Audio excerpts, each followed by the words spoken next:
Dungeness, Britain's Wild East. Paul and Andy are on one of the biggest, longest, most expensive and most difficult clean-up jobs in the world.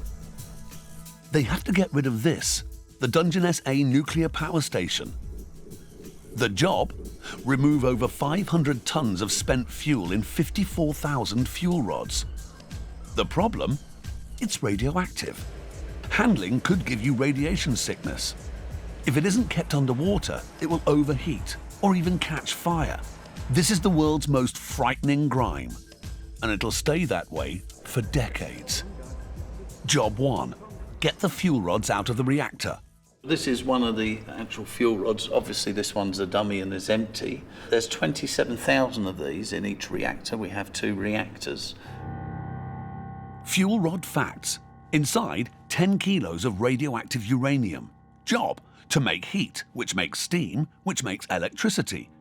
Problem: after years in the reactor, spent fuel is hot, radioactive, and potentially toxic. We need to remove those from the reactor core and eventually send them off to Sellafield. If Andy and Paul seem relaxed about handling hot radioactive fuel rods, that's because they don't plan to get very close to them. But if they are exposed to radiation, they need to know about it. Right, this is an electronic personal dose meter, and it just measures what radiation dose we get. There is a possibility you might pick up a bit of contamination. Contamination could be radioactive dust. If it's there, the boots and suits make sure it never gets out. The barrier marks the contamination controlled area, which is, we class it as the dirty side. So we're ready to go into the dirty side now. Well, we've all crossed over to the dirty side at one time or another. For Andy and Paul, the serious part of their day is about to begin. They're going to open up the reactor. When it shut down in 2006, Dungeness A was Britain's longest-running nuclear power station. Andy and Paul are about to open up the reactor and remove the highly radioactive uranium fuel. Okay, so what we're doing now is we're lifting up a slab, and it's 2 foot thick concrete, and that really, it's our kind of last bit of shielding before we get to the reactor. Under their feet is the steel reactor vessel, containing 200 tons of uranium.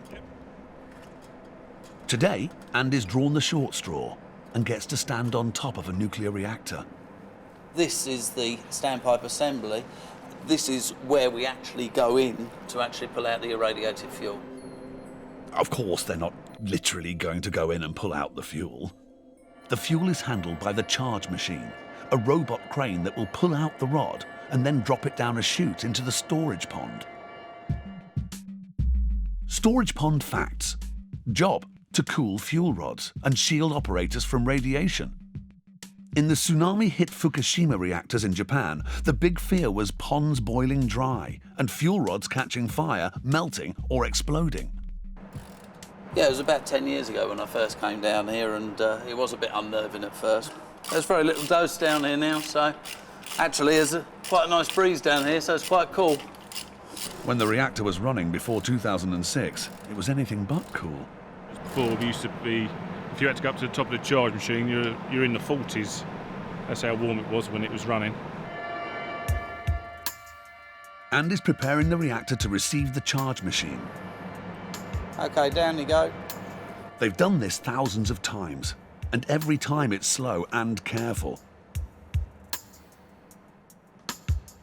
But steady on, something's about to happen. This is the exciting bit now, because the charge machine, which we're going to bring over, put on top, is actually going to become part of the reactor.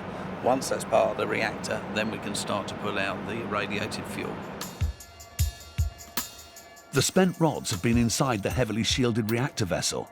They're about to come out. Back at Dungeness, the huge job of decommissioning the nuclear power station has reached a critical point. Andy and Paul are about to lift spent fuel from the core of the reactor.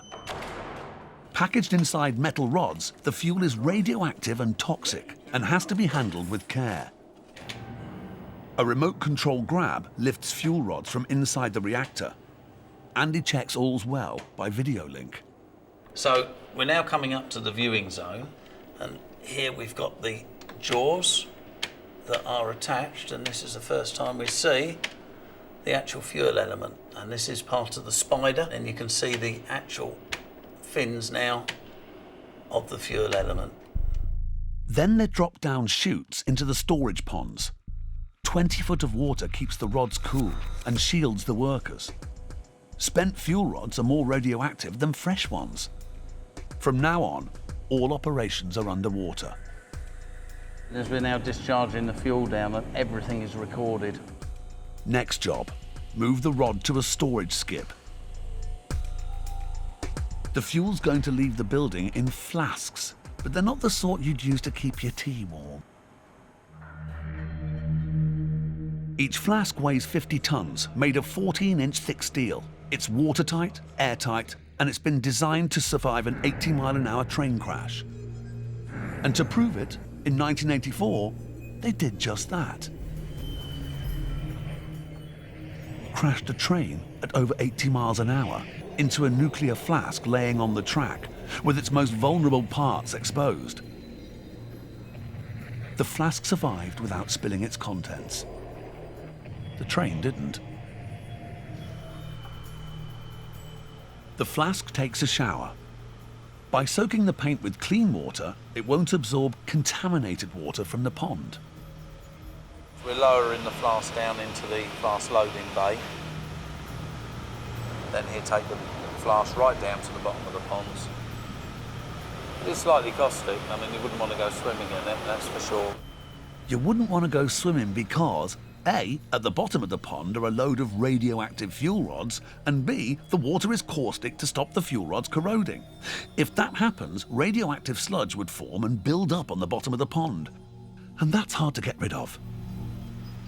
The Dungeness ponds are very clean, but that doesn't mean they're completely safe.